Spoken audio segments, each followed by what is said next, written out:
எதே வந்து என்ன மர்மல தயங்குத என்னால சொல்லு என்கிட்ட. எதே அடுத்த வாரம் 2 நாள் லீவ் இருக்கு, அதனால உங்க மொபைல் இந்த கொடைக்கானல் போவோங்காவோ. நான் சொன்னேன் எல்லாரும் சேர்ந்து போயிட்டு வரலாம் அப்படின்னு. ஏன்டா மர்மல, நீங்க 2 பேரும் போயிட்டு வாங்க. ஆமா நீ நாங்க வரல, நீங்க 2 பேரும் போயிட்டு வாங்க. ஏ செல்ல தாயி, ஓ மர்மோ கூப்பிடுதல்ல, எல்லாரும் போ வண்டி தானே பொட்டியை கட்டிட்டு. ஏக்கா எனக்கு வயசான காலம், நான் எவ்வளவு இடம்லாம் போய் பார்த்து எடுத்து வந்தாச்சு. இனி சின்ன வயசு என் மர்மோளும் அவனும் போயிட்டு வர வேண்டியதான் எல்லா இடமும். இப்போ பார்க்காம அவன் எப்ப பார்க்க போறான்? பிள்ளை குட்டி எல்லாம் வந்துன்னு வச்சுக்கீங்களா, ஒரு இடம் நவள முடியாது. அதே மாதிரி என்ன மாதிரி வயசான பிறவும் எங்கேயும் போக முடிய மாட்டேங்கலக்கா, கை கால் வலி அதையும் கொண்டுட்டு அங்கேயும் சுத்த முடியுமா? அதனாலதான் என் மருமட்ட சொல்லுதேன், நல்லபடியா போய் எடுத்து பார்த்துட்டு வாங்கன்னு. பரவாயில்லையே செல்ல தாயி, எல்லா மாமியாரும் ஒரு இடம் போக விட மாட்டேக்காளுவா, வீட்டுக்குள்ளே வச்சு வேலையை நொங்க எடுக்காளுவா மருமோளல. நான் நீனு பரவாயில்லையே, உங்க அன்னிக்காரியை நல்லா புரிஞ்சு வச்சிருக்க.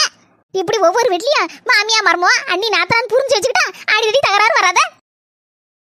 அம்மா வீட்டை சுத்தி சுத்தி வந்து போர் அடிக்குமா, 2-3 நாள் லீவ் இருக்கலாமா, அண்ணி எங்கேயாவது கூட்டிட்டு போக சொல்லுமா. வீட்டு எங்க மக்கா போவ? அதுவும் இல்லாம உங்க அண்ணிட்ட சொன்னா இப்போ ரூபா இல்ல அது இதுன்னு ஏதாவது ஒரு காரணத்தை சொல்லுவா. ப்ளீஸ்மா, நீ நினைச்சா எல்லாம் நடக்குமா? நீ சொன்னாலே உன் மருமோ கேப்பா. மருமோளான்னு ஒரு வார்த்தை சொன்னோட தடாம்படான்னு ஓடி வந்து நிக்கலாமா? அம்மா நான் சொன்னா வாரியில் கொண்டு அடிப்பாம்மா, அதனாலதான் சொல்லுதேன், நீ சொன்னா உடனே டக்குன்னு கேப்பா. சரி மக்களே சொல்லுதேன் குடு. மருமோளா கூப்பிட்டீங்களோ? ஆமா மருமல, இந்த நேரமே போக மாட்டேக்கா, அதான் ஒரு மாதிரி வருது பைத்தியம் பிடிச்சாப்ல. இந்த ஒரு நாளாவது எங்கேயாவது டூர் போயிட்டு வருமா பக்கத்துல? கூட்டிட்டு போயிரும் தொட்டி இல்லையே.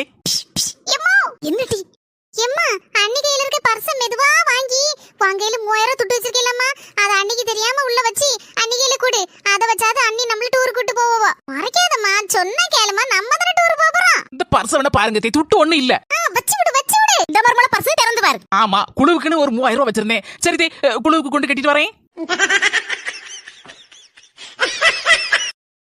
செல்லத்தாயி, உன் மொபைல் எதுக்கு இப்படி மூஞ்சி இழுத்துக்கிட்டு உட்கார்ந்துருக்கா? எக்க காலையில தான்க்கா தின்றுருக்கா, கொஞ்ச நேரம் ஆவதுக்குள்ள வயிறு வசிக்குமாங்க. சரி வயிறு வசிக்க பிள்ளைக்கு எதையாவது ஒண்ணு குடுக்க சொல்லு, உன் மருமட்ட ஒண்ணு சொல்ல மாட்டா. எம்மா சிறுகுடல் பெருங்குடல திங்கி ஒரே ஒரு தோசை சுட்டு தந்தா போதும் அண்ணி. இரு கூப்பிட்டு தொலைக்கேன். மர்மோள உங்க மொபைலுக்கு சிறுகுடல் பெருங்குடல திங்குமே? ஆமா மர்மோள, ஒரே ஒரு தோசை மட்டும் சுட்டு கொடுத்துறான், அவ போக்குல தின்னுட்டு கிடப்பா. நாத்து என்ன தோசை வேணும்? எனக்கு ஒரே ஒரு கல் தோசை மட்டும் சுட்டு கொடுத்துட்டீங்கன்னா நான் போக்குல தின்னுட்டு என் போக்குல இருப்பேன். சரி கல் தோசை எப்படி சுடணும் அத முதல்ல சொல்லு. சிறுசாவும் இல்லாம பெருசாவும் இல்லாம நடுத்தரமா தோசையை ஊத்தி வெங்காயத்தை பொடி பொடியா போட்டு அப்படியே மலைச்சாரல் மாதிரி நம்ம இட்லி பொடியை தூவி விட்டு ஒரு கல் தோசையை கொண்டு வாங்க. 10 நிமிடங்களுக்கு பிறகு என்ன தோசைக்கு மேல கல் இருக்கு. நீ என்னடா செல்லம் கேட்ட கல் தோசைன்னு? அதான் கல் தோசை கொண்டு வந்துட்டேன், நான் வாயில போடு. யான் சின்ன பொண்ணு கோவத்துல இருக்கா? என் மேல என்ன கோவம்? எங்கேயாவது ஆசைப்பட்ட இடத்துக்கு போக முடியுதா அந்த வீட்டுல? என் விருப்பப்படி எதையாவது செய்ய முடியுதா அந்த வீட்டுல? எதுக்கு எடுத்தாலும் உங்க அம்மா கிட்ட கேட்டுதான் செய்ய வேண்டியிருக்கு. யான் சின்ன பொண்ணு, இப்போ உனக்கு எங்க போனோம்?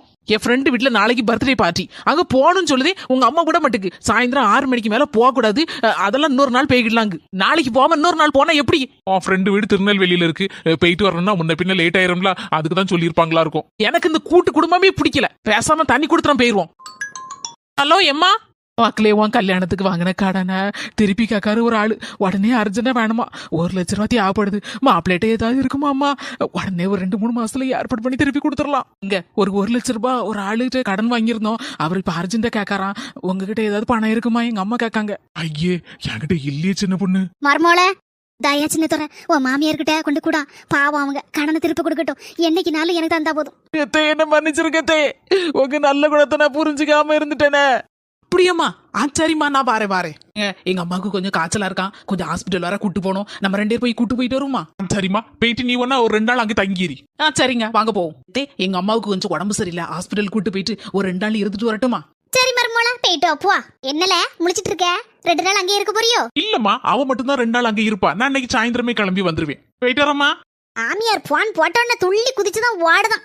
அடுத்த நாள் காலை மக்களே, இந்த புரட்டாசி மாசம் ஆபர் போட்டிருக்காங்களா, 5-6 சேலை எடுத்து வரலாம், உனக்கு 5-6 சுடிதார் கிடிதார்லாம் எடுத்துட்டு வந்துடலாம்ல. மாப்பிள்ளைக்கு போன் போட்டு வர சொல்லு. சரிம்மா. பாரு எனக்கு முட்டு வலியா இருக்கு, அதனால ஒரு கார் பிடிச்சிட்டு வர சொல்லு. என்ன அதனால கார்லயே போயிட்டு கார்லயே வந்துடலாம். சரிம்மா சொல்லிருந்தேன், அடுத்த 5 நிமிஷத்துல காரை பிடிச்சிட்டு ஓடி வந்து நிப்பாரு என் மாப்பிள்ள. இப்படிதான் மக்களே இருக்கணும், மாப்பிள்ளைய கைக்குள்ள போட்டு வச்சுக்கணும்னா நின்னுனா நிக்கணும், உட்காரணும் அவரு. எம்மா நீ எப்ப மக்களே வந்த? மாப்பிள்ளைய கைக்குள்ள போட்டு வச்சுக்கணும்னு சொன்னேன்ல, அதுக்கு முன்னாலே வந்துட்டேன். இந்த வீட்டுல ஆளுக்கு ஒரு நியாயம்.